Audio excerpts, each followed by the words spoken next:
Γεια σου! Γεια σου, γεια σου! Τι κάνεις? Αγχώνομαι!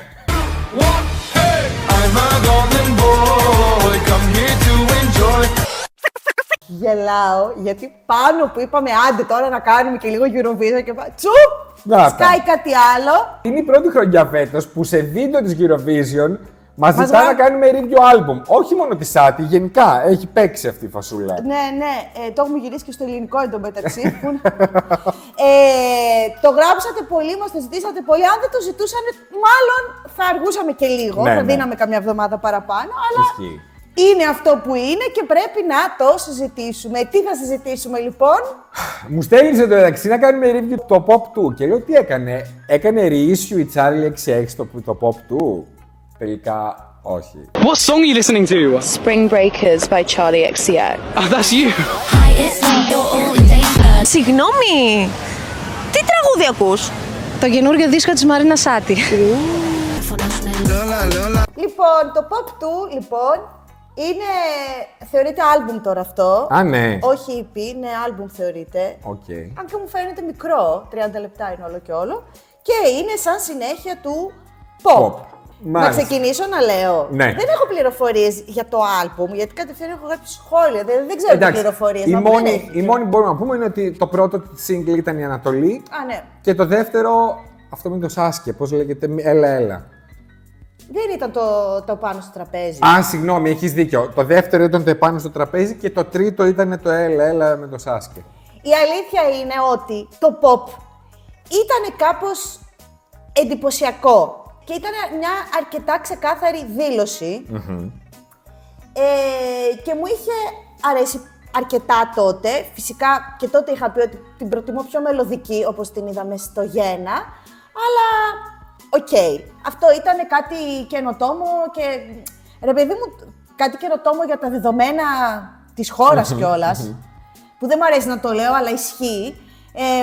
Καλά, γιατί είναι μεγάλο θέμα αυτό. Εντάξει, για μένα είναι πάρα πολύ μεγάλο θέμα. Ναι, αλλά μου φαίνεται λίγο lame ρε παιδί μου, δεν μου αρέσει να λέμε για πράγματα για ελληνικό είναι ωραίο.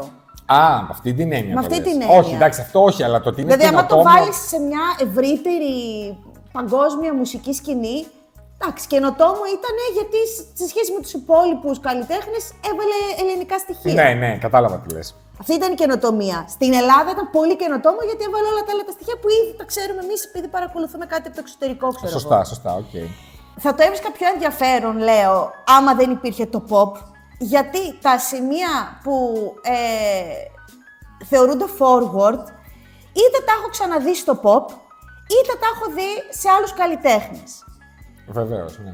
Επομένως, επειδή έχει κάποια πιο μέση και loud, είναι μια κατηγορία αυτή, και κάποια που είναι πιο μελωδικά, θα πω, που ακόμα και τα μελωδικά έχουν διάφορα είδη, δεν είναι και τα μελωδικά ένα, τα άλλα άλλο. Δεν ξέρω τι ξεκίνησα να λέω. Ότι κάπως αν δεν υπήρχε το pop το πρώτο, εδώ θα είχες εντυπωσιαστεί πιο πολύ. Από αυτό που έγινε τώρα, ναι. Καταλαβαίνω πολύ αυτό που λες, αλλά εγώ νομίζω ότι αν δεν υπήρχε το pop μάλλον, εδώ θα ήμουν πιο πολύ, ακόμα πιο εκνευρισμένος. Και θα σου πω τι εννοώ. Γιατί έχεις δει τι μπορεί να κάνει χωρίς να ξεπατικώνει, χωρίς να παίρνει. Γιατί αν αφαιρέσεις το pop από τη δισκογραφία της, θα πηγαίναμε από το τουκουτούμ στο μπλουζάκι. Ναι, όχι, δεν γίνεται. Εντάξει, γενικά, όπως σου είπα και στο μήνυμα, το ζώδιό μου έλεγε χθες να είστε πιο cool και λιγότερη δραματική στην εκφορά του λόγου σας. Οπότε θα προσπαθήσω να είμαι όσο πιο cool γίνεται. Εντάξει, γιατί λέει αλλιώς θα παρεξηγηθείτε. Και επειδή ήδη κάποιοι με έχετε πει full ξινιόλα στα DM, θα είμαι ψύχρεμος. Αλλά εγώ, ας πούμε, πιστεύω ότι το pop του παίζει να το αντιμετωπίσουμε και λίγο πιο χαλαρά σε επίπεδο κριτικής, ακριβώς επειδή είναι σαν τη συνέχεια του pop. Κατάλαβα. Εδώ δηλαδή θα κάνουμε το εντάξει, είναι η Μαρίνα, άρα... Είναι και λίγο παίζει με το τρανς. Ναι. Η δεύτερη μου σκέψη, που μπορεί και να ταιριάζει τέλος πάντων, δεν ξέρω, είναι ότι, ρε παιδί μου, θεωρώ ότι την πρόθεση της καλλιτέχνηδος την έχουν καταλάβει αρκετοί άνθρωποι, την ξέρουμε. Είναι αυτό το συνοθήλευμα ιδεών, αναφορών, ήχων και στοιχείων και στυλ κτλ. Αλλά αυτό είναι πολύ ωραίο όταν βλέπεις και τον άλλον που το εξερευνεί, αλλά δεν ξέρω πόσο καιρό εγώ μπορώ ακόμα να τη βλέπω να εξερευνεί αυτά τα διαφορετικά πράγματα, δηλαδή και να μου δίνει σκόρπιες ιδέες. Δηλαδή, άμα θες να κάνεις άλμπουμ, κάποια στιγμή πρέπει να αποκτήσει μία ταυτότητα και αυτό δεν έχει. Και δεν εννοώ να έχουμε ίδιου στυλ τραγούδια, γιατί το pop μου είχε φανεί πιο συνεκτικό. Καταλαβαίνω τι λες. Εμένα πάλι το πρόβλημά μου εδώ είναι ότι δεν βλέπω καμία πρόσμιξη στυλ. Βλέπω κάποια πράγματα τα οποία πέτυχαν στο pop ξανά μάνα το ίδιο, κάποια καινούρια πειράματα τα οποία δεν είναι παντελώς καθόλου καινούρια. Δηλαδή οι μπαλάντες έχουν μια καινούργια προσέγγιση για Μαρίνα Σάτι. Για Μαρίνα Σάτι. Αλλά κατά τα άλλα, καμία καινοτομία. Δεν ξέρω, πάρα πολλά έχω να πω. Μαζεύομαι. Ο Θείος Γιάννης θέλει να σας πει μια ιστορία. Γιατί μάλλον εσείς που είστε νεότεροι δεν τα γνωρίζετε. Κουβέρτα. Ακριβώς αυτό. Πριν από αρκετά πολλά χρόνια, υπήρχε ένας κύριος που το λέγανε Νίκο Καρβέλα. Και ήρθε εδώ σε αυτή τη χώρα και όλοι λέγανε «Αχ, είναι πάρα πολύ forward, κανένας δεν τον καταλαβαίνει». Και λέγανε όλοι «Πω, πραγματικά, είναι πάρα πολύ forward». Κάποια στιγμή βρέθηκε με την Αναβίση και άρχισε να λένε «Να σου πω, άσε τα πολύ τα forward, δεν τα καταλαβαίνουν. Ας κάνουμε έτσι αυτά που θέλει ο λαός». Ναι, έτσι λίγο πιο πειραγμένα. Εντάξει, και μετά, κάποια από εσάς γνωρίζετε, ο Νίκος Καρβέλας κατέληξε να γράψει τα τραγούδια για τα παρατράγουδα. Ναι. Όλη αυτή η ιστορία κάπως νιώθω ότι επαναλαμβάνεται. Το αστείο είναι ότι τον Καρβέλα τον σκέφτηκα κι εγώ, γιατί σε πολλά σημεία έχω γράψει ότι αυτό το τραγούδι είναι κωμικό. Ναι. Δηλαδή έχει πολλά κωμικά στοιχεία που κάποια στιγμή θέλουν λίγο μάζεμα. Δεν ξέρω, εγώ έχω εκνευριστεί πάρα πολύ με αυτό το άλμπομ. Εσένα τι σε εκνεύρισε ακριβώς? Η πρόθεση. Τα. Λα στο pop. Λόλα τώρα. Εντάξει, παιδιά, λίγο, καταλάβαμε.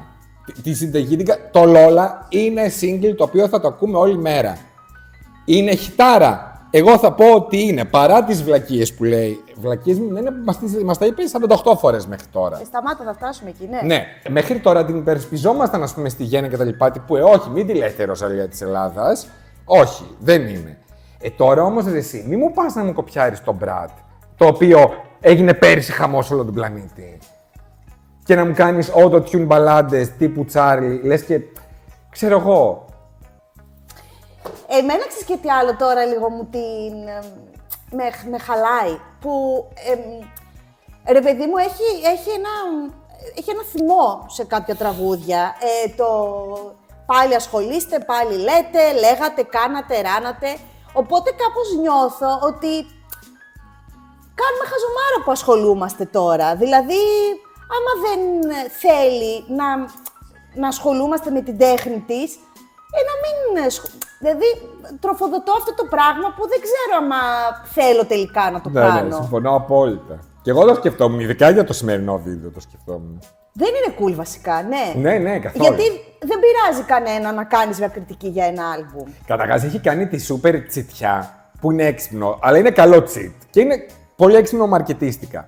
Από τη στιγμή που εισάγει το κόνσεπτ ότι εγώ, παιδιά, παίζω με το τρας, ό,τι και να πεις. Είσαι καλυμμένος. Και ό,τι και να πεις σαν κριτική είναι τύπου απλά δεν το πιάνεις. Ναι, ισχύει. Όχι, εγώ δεν θα μπω σε αυτή τη φάση. Μπήκα, μέχρι τώρα είχα μπει σε αυτή τη φάση. Τώρα βγαίνω, παιδιά. Εγώ βγαίνω. Arrivederci! Γεια σας. Εντάξει, γιατί έτσι με αυτή τη λογική θα βγει να φτερνιστεί και θα πούμε: όχι, εντάξει, είναι τέχνη γιατί παίζει με το τρας. Ναι, το ίδιο πράγμα έχω γράψει στο Λόλα, ας πούμε. Γράφω το να λες απλά είμαι τρελή, δεν μου λέει κάτι. Δηλαδή. Λοιπόν, καταρχάς να ξεκινήσουμε από την Ανατολή. Μια Ανατολή γεμάτη φως, περιμένω. Το λατρεύω αυτό το τραγούδι. Πολύ ωραίο. Από το πρώτο δευτερόλεπτο που το άκουσα είναι συγκινητικό. Κάπως μ' αρέσει. Δεν έχω καταλάβει ακριβώς τι λέει, να σου πω την αλήθεια. Αν μιλάει για ένα χωρισμό, αν μιλάει για ανθρώπους που αγαπιούνται αλλά δεν είναι μαζί. Δεν ξέρω τι, αλλά κάπως με τρελαίνει. Θέλω να πάρω σε ένα ραδιόφωνο και να το αφιερώσω, ξέρω εγώ. Κάτι τέτοιο μου βγάζει. Και όταν ξεκινάει έτσι το άλμπουμ, λες, ωραία. Δεν έχω να πω κάτι άλλο. Αυτό. Πόσο ωραία περνάω με το Ανατολή και το έχω και στο repeat. Δηλαδή, δεν θέλω να πάει στο άλλο τραγούδι. Δεν θέλω. Και εμένα μου αρέσει το Ανατολή. Αν και εγώ να σου πω την αλήθεια, όταν το άκουσα σαν single, δεν κόλλησα. Και μάλλον δεν κόλλησα γιατί επειδή είναι μπαλαντόιδες, περίμενα, επειδή μας έχει συνηθίσει με πιο ενδιαφέροντες στίχους. Δηλαδή, από την Κιτσοπούλου τώρα πήγαμε σε πολύ πιο απλούς στίχους. Οπότε δεν ένιωσα πολύ related, αλλά σαν τραγούδι μ' αρέσει. Σκέφτομαι απλά, ρε παιδί μου, γιατί αυτό είναι από αυτά που λέω εγώ μέσα στο άλμπουμ τα μελωδικά. Αν έφτιαχνε ένα άλμπουμ με τέτοια κυρίως, θα ένιωθε ότι δεν εξυπηρετεί η ίδια το... Όραμα. Όχι ρε, σε αυτό το στυλ που θέλει να περάσει, αυτή την περσόνα που έχει δημιουργήσει. Ποια είναι αυτή η περσόνα? Αυτή η Λόλα. Η τρελή, ας πούμε, η δεν με νοιάζει τι λέτε και εγώ είμαι Όχι, forward δεν και... Όχι, ναι. Είναι ότι δεν θα κάνει πανικό. Εμένα αυτό είναι το βασικό μου πρόβλημα με την αντίληψη πίσω από αυτό το άλμπομ. Όχι ρε, εσύ τι δεν θα έκανε πανικό, τη Γέννα όλοι την αγαπήσανε όμως. Όσοι αγαπούνε τώρα τη Σάτι, όχι. No, δεν το πιστεύω. Επίσης ήθελε να αποφύγει. Εγώ μαρκετίστηκα, καταλαβαίνω πάρα πολλά. Εγώ νομίζω ότι η Σάτι ήθελε και ορθώς να αποφύγει τη σκόπουλο του έντεχνου καλλιτέχνη. Και το καταλαβαίνω. Γιατί έντεχνοι πλέον στην Ελλάδα είναι όλοι μια μπάντα εκεί. Και να ξεπηδήξει. Εδώ η Λεωνόρα Ζουγανέλη θέλει να ξεπηδήξει από εκεί, φαντάσου. Οπότε θέλει να ξεφύγει. Και σου λέει τι θα κάνω. Κάνω την Ελένη Φουρέιρα. Ναι. Φτάνουμε στο Λόλα. Με φωνάζουνε Και εδώ δεν ξέρω ποιος τροφοδοτεί ποιον σε αυτό το τραγούδι. Δηλαδή, ξεκινάει με αυτό το είπανε στην εκπομπή και το μίνι και ότι είμαι 40 και κοντεύω τα 40 και που δεν έχω δεκτό. Τα είπαν όλα πέρσι, γιατί και αυτό, στην Ελλάδα αυτό γίνεται. Άρα εσύ θέλεις ή δεν θέλεις, γιατί άμα δεν θέλεις να το επαναφέρεις, δεν το επαναφέρεις ένα χρόνο μετά. Φυσικά. Και στην τελική έχει γίνει ήδη το mixtape. Ναι, Το οποίο ήταν η απόλυτη. Τους πάει τάπα και εκεί είπαμε όλοι. Ακριβώς. Καλά, μπράβο. Ακριβώς. Πόσο τέλειο ήταν αυτό. Χαχά. Τώρα δεν γίνεται να ξανακάνεις τους πήγε τάπα ένα χρόνο μετά. Ενώ τώρα δεν ασχολείται κανένας. Εντάξει, έγραψαν ό,τι έγραψαν, για όλους έχουν πει. Ναι, ακριβώς. Με το βίντεο να πηγαίνει, να γίνεται στο Γρηγόρη Αρναούτογλου, που είναι από τους πιο βασικούς πυλώνες αυτού του τύπου της τηλεόρασης. Ναι, ξεκάθαρα. Επίσης, έχει προηγηθεί το επάνω στο τραπέζι το βίντεο κλιπ. Που είναι τύπου που την τρώνε και καλά. Οι δημοσιογράφοι το είδε στο βίντεο κλιπ. Όχι. Που είναι το concept ότι αυτή δίνει μια press conference, βλέπει αυτή που χασμουρήθηκε και οι δημοσιογράφοι στο τέλος την τρώνε, τη σάρκα. Και πάλι αυτό έχει σκάσει σε μια φάση που δεν ασχολιόταν κανένας. Ναι. Και τώρα ξανά να πάμε. Ναι, φυσικά, γιατί αυτό τώρα θα τροφοδοτήσει τα πρωινά.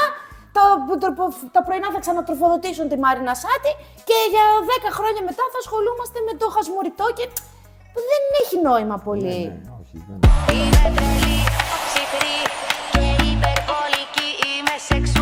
Εδώ, εγώ ο λόγος που αναφέρω τη Φουρέιρα, νιώθω ότι είναι ακριβώς το κόνσεπτ. Πώς λεγόταν αυτό το είμαι τρελή, όπου εμένα και η Λόλα μου φαίνεται ήδη υπάρχοντας χαρακτήρας. Είναι αυτό που είχε κάνει τότε η Φουρέιρα. Αλλοπαρμένη, όχι πώς τη λέγανε μωρέ. Γράψτε το στα σχόλια. Να γίνεται και το απαραίτητο engage. Ναι. Παρόλα αυτά, εγώ θα πω ότι είναι χιτάρα. Φυσικά και είναι χιτάρα. Πολύπλοκη. Πολύπλοκη. Πολύπλοκη. Επίσης. Φυσικά έχει. Αυτό επίσης είναι ένα mini mixtape. Ναι. Γιατί πηγαίνει από ρυθμό σε ρυθμό και από στυλ σε στυλ. Υπάρχουν σημεία που μου αρέσουν πάρα πολύ. Εκείνο το «Για με λέλε Λόλα». Φέρομαι αντικανονικά. Μ' αρέσει πάρα πολύ. Και, ναι. Και είναι όντως ψιλοχιτάρα, απλά ναι. Εμένα μου αρέσει και το. Δηλαδή δίνεις αξία σε αυτούς που υποτίθεται ότι δεν σε νοιάζουν. Ναι, ρε, ναι, συμφωνώ.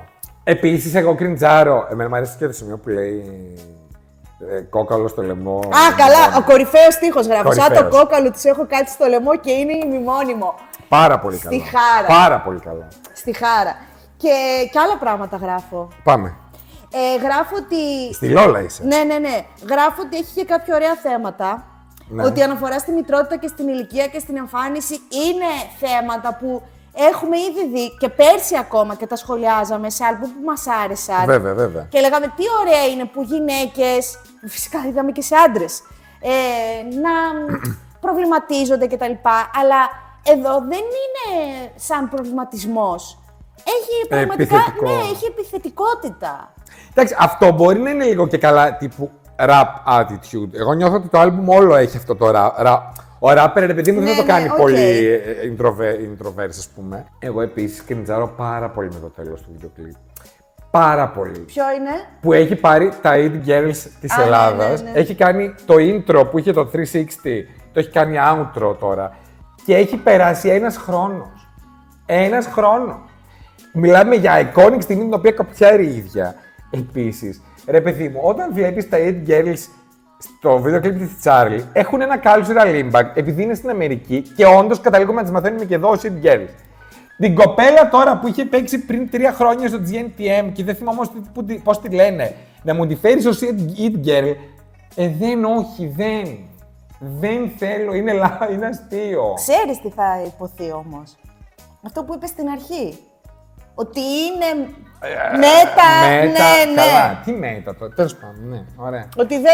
Ότι ακριβώς Δεν αυτό το πιάνουμε. η ίδια χλεβάζει κάνοντάς το. Μάλιστα. Που είναι τόσο περίπλοκο που δεν το ακολουθώ, είναι η αλήθεια. Εγώ πάλι καθόλου Το περίπλοκο. ποιος υπονοεί τι και ποιος είναι σημαντικός και ποιος όχι, κάπου με μπερδεύει. Ήδη.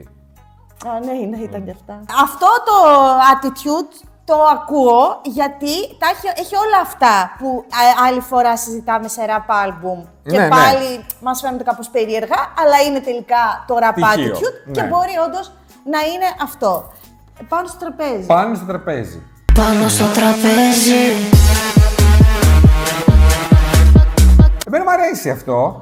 Μου άρεσε δηλαδή και σαν single. Και εδώ, γιατί εγώ δεν το βρίσκω σε όλο το άλμπουμ αυτό. Εδώ όντως βλέπω το στοιχείο το τύπου παραδοσιακό και ηλέκτρο και τέτοια.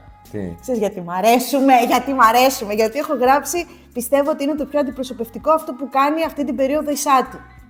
Ή που θα ήθελε να κάνει αυτή την περίοδο. Ναι, αυτό που τη χαρακτηρίζει. Το μπέρδεμα pop, dance, ηλεκτρονικού, δεν ξέρω εγώ τι, με Ναι. παράδοση, νομίζω ότι αυτό είναι το πιο αντιπροσωπευτικό. Δηλαδή, αν σε κάποιο το πετυχαίνει, είναι αυτό. Ναι, συμφωνώ. Και στο τελευταίο. Δεν τρελαίνομαι εγώ, αλλά το βρίσκω αρκετά original Σάτι. Ναι, συμφωνώ. Και είχε ενδιαφέρον το βίντεο κλιπ παρόλο που ήταν πάλι σε αυτή τη λογική του να σχολιάζεται με ανθρωποφαγίες και τα λοιπά. Εντάξει, ωραίο όμως ήταν το κλιπ. Μ' άρεσε το κλιπ. Έλα. Έλα και έλα σε μένα κράτα. Εδώ τώρα ξεκινάει ένα σερί 3 τραγουδιών. Αν δεν κάνω λάθος, είναι το Έλεο, το αυτοκίνητο και το μπλουζάκι. Και μετά τα καβουράκια. Τα καβουράκια θα το αφήσω εκτός γιατί δεν θα... Αυτά τα 3 θεωρώ ότι ας πούμε είναι τραγούδια τα οποία θα μπορούσαν να είναι στα άλμπουμ οποιασδήποτε. Θα μπορούσαν να είναι και στη Φουρέιρα, θα μπορούσαν να είναι και σε μια άλλου τύπου τάμτα πριν μπει στη rave σκηνή. Θα μπορούσαν να είναι οποιοδήποτε καλλιτέχνη. Οπότε αρχικά αρχίζω και κνευρίζομαι εδώ. Αρχικά αρχίζω. Τελικά θα τελειώσω. Ηχόμαι. Λοιπόν, εγώ γράφω ότι, να πω ότι το Ζάσκι δεν τον ξέρω πολύ. Μου αρέσουν πάρα πολύ πως πιστεύω ότι ταιριάζουν πολύ σαν οι φωνές τους και ο ήχος τους. Είναι από τα μελωδικά, οπότε το συμπαθώ. Μου θυμίζει πάρα πολύ ότι είναι το Μπέσο της Ροζαλία με το Ράου Αλεχάνδρο. Φυσικά.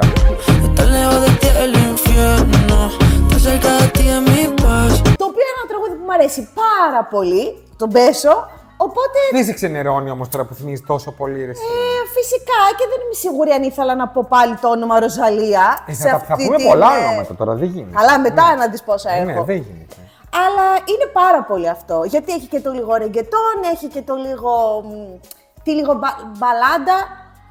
Εδώ είναι κλασικό σημείο, χαρακτηριστικό σημείο να πεις είναι καινοτόμο για Ελλάδα.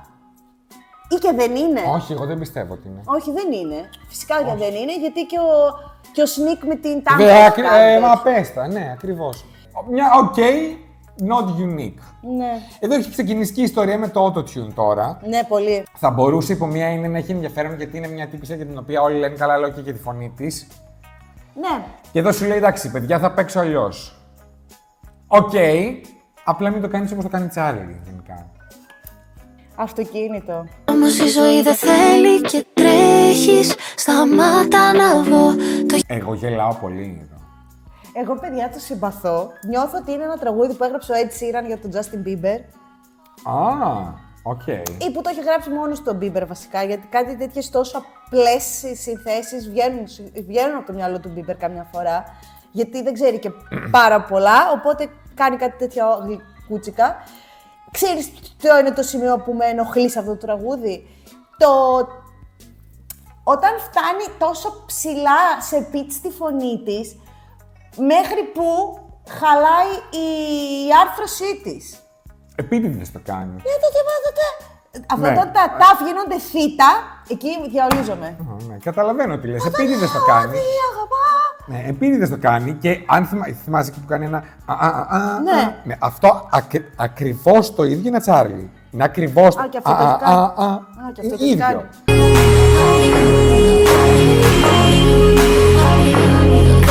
Το αυτοκίνητο είναι αστείο γιατί πραγματικά είναι. Καταρχάς, η Τσάρλι στο Τσάρλι έχει ένα τραγούδι που λέγεται White Mercedes. Είναι μπαλάντα με autotune. Να σου πω κάτι. Αν επειδή μου έκανε reference τύπου reference, σαφές reference, θα έλεγα οκ, πάλι λίγο lame να το κάνεις ένα χρόνο μετά. Δηλαδή είναι σαν να κάνεις, ξέρω εγώ, reference στο Renaissance την επόμενη χρονιά που βγήκε το Renaissance. Είναι λίγο αστείο. Αλλά παρόλα αυτά δεν θα έλεγα είναι reference. Εδώ δεν είναι καν reference. Τέλος πάντων, είναι. Αλλά είναι ωραίο. Σαν τραγούδια, αν εξαιρέσεις όλα αυτά. Εμένα μου βγάζει μια έτσι, ρε παιδί μου, νεανικότητα. Είναι σαν να έχει βγει από ταινία, την ταινία των 2000s και κάπως έχει πλάκα. Κάπως έχει πλάκα. Μπλουζάκι. Στο μπλουζάκι μου θα γράψω σε μισό, θα το κάνω και τα τούνα. Εδώ τώρα είναι πάρα πολλές οι αναφορές. Είναι η Άτζη Σαμίου στο αγοράκι μου στο τέλος θα το δεις. Είναι Πολυξένη, την έπεσε στη φίλη μου στο πάρτι μου. Φυσικά. Είναι η πιο Ναυσικά προφανή. κάνω όνειρα. Την πιο προφανή δεν έχεις Ποια βάλει. είναι? Σαν μπλουζάκι κολλημένο. Όχι, δεν του μοιάζει μουσικά. Όχι, αλλά είναι trash reference. Τίποτα. Η αδερφή μου είχε πάρα πολύ πλάκα όταν το άκουγε. Γιατί μου έλεγε, πετούσε απλά ονόματα. Αναφορές. Και έλεγε, είναι καλά, αυτά είναι λέει, σαν αυτά που μας έβαζαν κάποτε στο Alter, κάτι κοριτσάκια λέει. Ακριβώς αυτό. Για μένα είναι τελείως guilty pleasure αυτό το τραγούδι. Και μ' αρέσει εδώ η ίδια η Μαρίνα Σάτι, γιατί είναι πάρα πολύ φαν, χωρίς τον Εύρο. Κατάλαβες, δηλαδή αυτό είναι είναι ένα κωμικό τραγούδι. Φαν. Μέχρι εκεί. Δεν τη λέει, δεν μας τη λέει, δεν κάνει, δεν ράνει. Έβγαλε ένα αστείο τραγούδι. Παροδεί κάτι.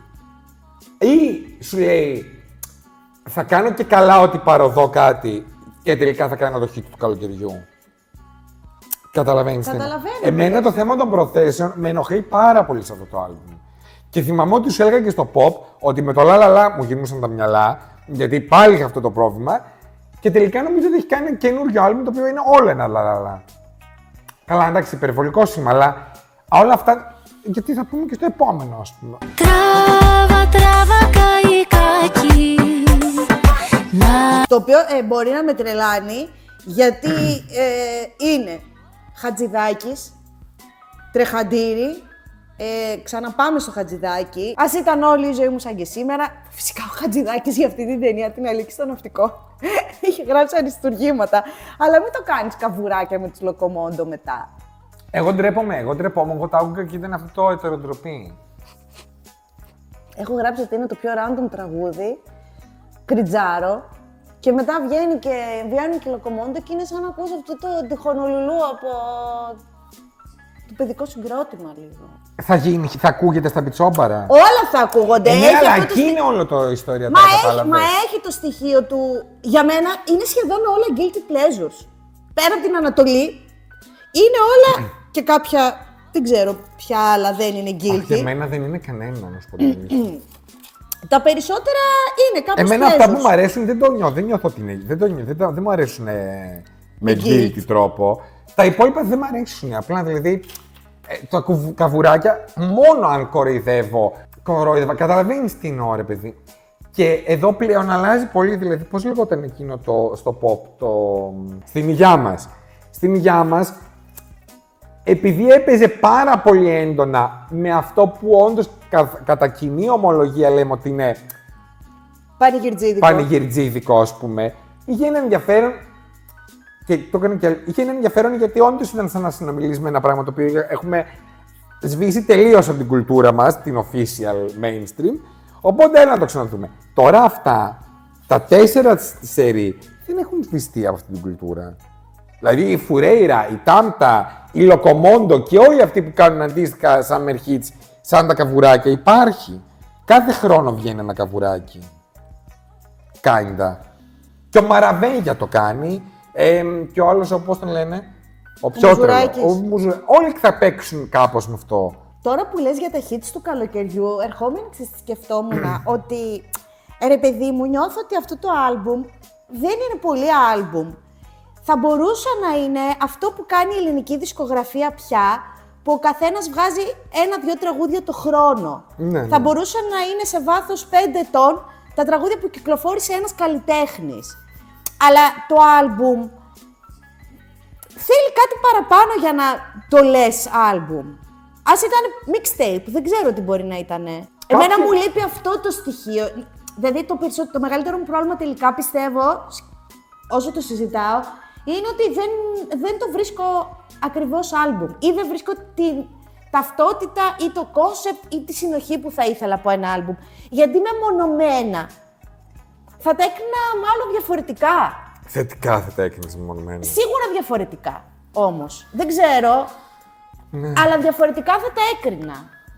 Άμα τα καβουράκια έβγαιναν απλά το καλοκαίρι για να γίνει hit καλοκαιριού, θα έλεγα χαχα. Έλα ρε Μάνι, δεν θα καθόμαστε να κάνουμε review τώρα. Όχι, δεν θα κάνουμε, γιατί θα ήταν single. Ένα. Εγώ δεν πιστεύω ότι θα κάναμε review ενός καλλιτέχνη που το concept του είναι τα καβουράκια. Bye bye. Bye bye, bye bye, bye bye. Ευγενικός. I like έχω γράψει. Μ' αρέσει πάρα πολύ. Και με εκνευρίζει, γιατί μπορεί να τα κάνει αυτά. Δηλαδή, το bye bye μ' αρέσει πάρα πολύ. Και ο Νέγρος του Μεωριά έχει ενδιαφέρον. Και το πώς μπαίνει και η φάση του και όλο. Α, η Γκάγκα, πώς το λέει, η Γκάγκα. Ταξίδι με πας και το χρόνο γυρνά. Εγώ γράφω ότι είναι Brad Summer και φέτος. Ναι, καλά. Και έγραψα μετά ωραίο though. Και άλλα είναι κάποιο τραγούδι της Charlie. Μαζί με τις μπαλάντες είναι και αυτό. Ναι. Και φτάσαμε στο pop. Να αλλάξω τροπή, ήρεμα το λέω, άντε να μη. Εμένα μου αρέσει πάρα πολύ το pop. Το οποίο ξεκινάει με Kanye West Fade. Ωραία. Είναι το δεύτερο mixtape, θα πω εγώ. Νομίζω ότι δεν είναι ακριβώς τόσο iconic. Συμφωνώ. Είναι λίγο underwhelming. Ειδικά σε σχέση με το πρώτο mixtape. Γιατί το πρώτο mixtape ήταν αριστούργημα. Βασικά, ρε παιδί μου, εκείνο είχε λόγο που έγινε.